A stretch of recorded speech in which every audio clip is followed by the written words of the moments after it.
योगेश्वर जी, 2024 चुनाव की किस तरह की तैयारियां हैं वो कर रहे हो? क्या लोकसभा चुनाव लड़ोगे या फिर मन में विधानसभा चुनाव लड़ने की अभी भी इच्छा है? सभी को नमस्कार। देखिए, अभी तो हमारा एक ही लक्ष्य है कि तीसरी बार फिर से माननीय प्रधानमंत्री नरेंद्र मोदी जी तीसरी बार प्रधानमंत्री बने देश के, और पूर्ण बहुमत से, जैसे पहली 2 बार पूर्ण बहुमत से भारतीय जनता पार्टी सरकार बनी है, प्रधानमंत्री जी तीसरी बार भी ऐसी पूर्ण बहुमत से विजय हो और तीसरी बार शपथ लें और देश को जिस तरीके से आज देश प्रगति के पथ पे है ऐसे लेके जाएं। उसके बाद विधानसभा के चुनाव है।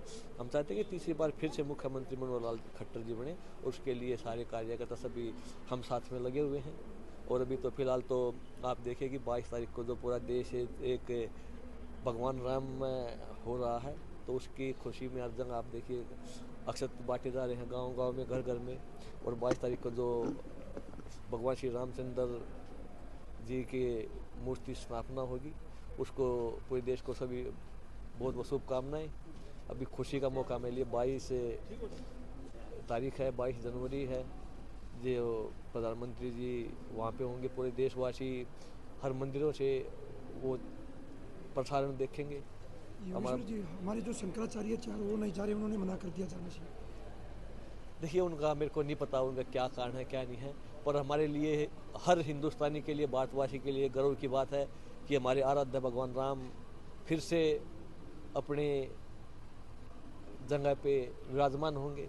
जो 500 साल का जो इंतजार हर सनातनी ने किया था, वो इंतजार अब खत्म हुआ होगा, और ये हमारे लिए गर्व की बात है और खुशी की बात है। कांग्रेस के नेता कह रहे हैं कि जो हमारे शंकराचार्य नहीं जा रहे तो हम भी नहीं जाएंगे, क्योंकि हमारे भी रोम रोम में राम है, जब भी उठते हैं तो राम राम याद करते हैं। ये तो बीजेपी वोट लेने के लिए इस तरह का राजनीति कर रही है। देखिए, वोट लेने के लिए वो भी जाके वोट लेने के वो भी चले जाएं। इसका मतलब वो ना जाके वोट लेने के लिए वो भी इसलिए नहीं जा रहे कि कहीं एक तबका, एक जो कुछ लोग हैं वो नाराज ना हो जाए, उनको खुश करने के लिए ना जा रहे हो।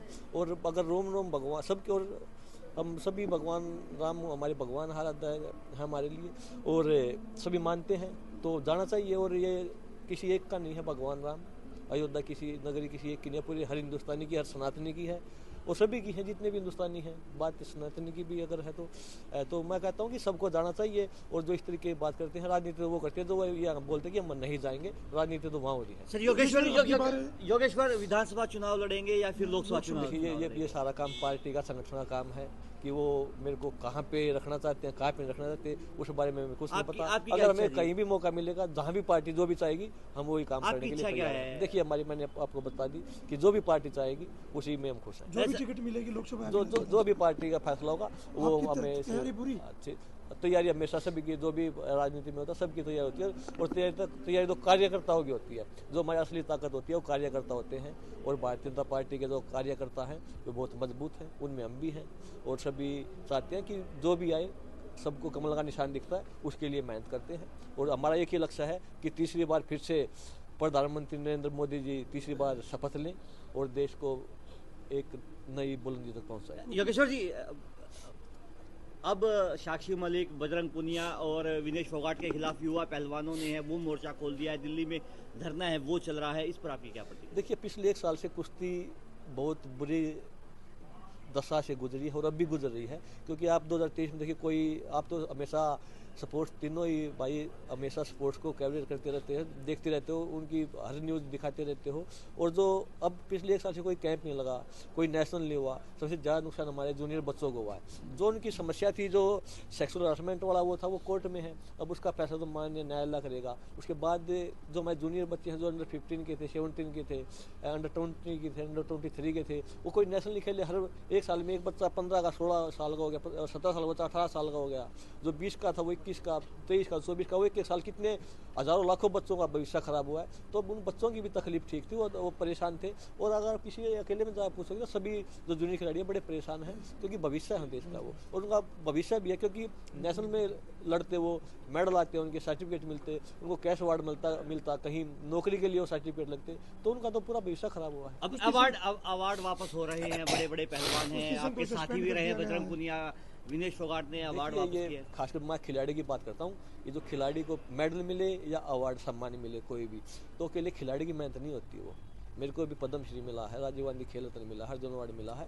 मैंने मेहनत किया, पर उसके साथ साथ मेरे परिवार वाले, मेरे गांव वाले और मेरे देशवासियों के टैक्स का पैसा, और सरकार इतना पैसा खर्च करती है कि बहुत ज़्यादा पैसा एक खिलाड़ी पे, अगर जो टॉस में आता है, एक खिलाड़ी पे साल का 1-1.5 करोड़ रुपये खर्च होता है।